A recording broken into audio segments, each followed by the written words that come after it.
testing out new base products so you don't have to. If you have not seen part 1, look at my complexion, go watch it. Okay, so we next have a cream contour from Nude Sticks. I've never tried out this brand, but I was really eager to try it out when I saw it on Look Fantastic. Looks like this. I got mine in the shade Bondi Babe, and it's a multitasking balm. This to me is like the perfect shade. So let's just chuck her right on. Oh my god, it's quite waxy. That's my initial first impression of it. Okay, let's see how she blends. I'm using my Doll Beauty foundation brush because this is what I always use to blend out cream contour. Well, cream bronzer. Okay, that blended in really easily and it looks so beautiful. The colour is so nice. I was a little bit worried for a second because I thought where it felt a little bit waxy and where it felt like it was dragging on my skin, I was thinking that I might move the products underneath. But it has not done that, and I feel like because it was like the first layer of the cream contour, that's why it probably felt like it was dragging a little bit more. You guys would have just seen that, but that blended in so easily. That's really beautiful on the skin, and it still keeps that glow underneath my makeup. The real test is to see how my powder products perform on top of it. So we will be the real judge of this at the end of the video. Next up, we have 2 shades of the Estee Lauder Double Wear. I didn't know which shade to go for because the colours looked drastically different.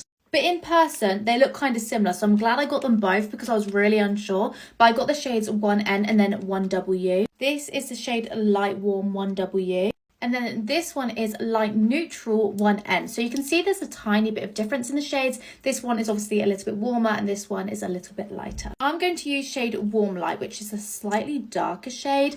I wasn't expecting that applicator, but let's see how she performs. Okay, it's quite thick, which tells me I do not need to apply a lot of it. So I'm going to be generous, but I'm not going to be too generous because I feel like where it is a little bit thicker, it might be a little bit harder to blend out. And then I'm also going to go in with the lighter shade just to add that little bit of brightness.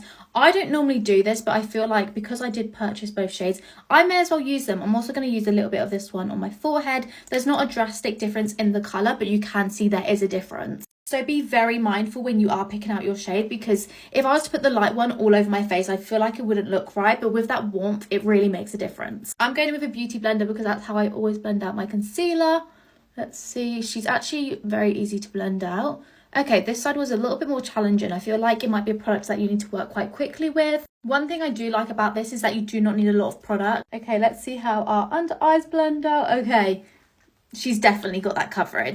I am obsessed with the way that looks. I'm so excited to see what this looks like right at the end when we have all our powder products on. Oh my god. Let's go get the rest of our makeup on and then I'll be back and give you my opinions. I am obsessed. My skin looks so smooth. The primer is definitely my favourite out of everything. I love this combo.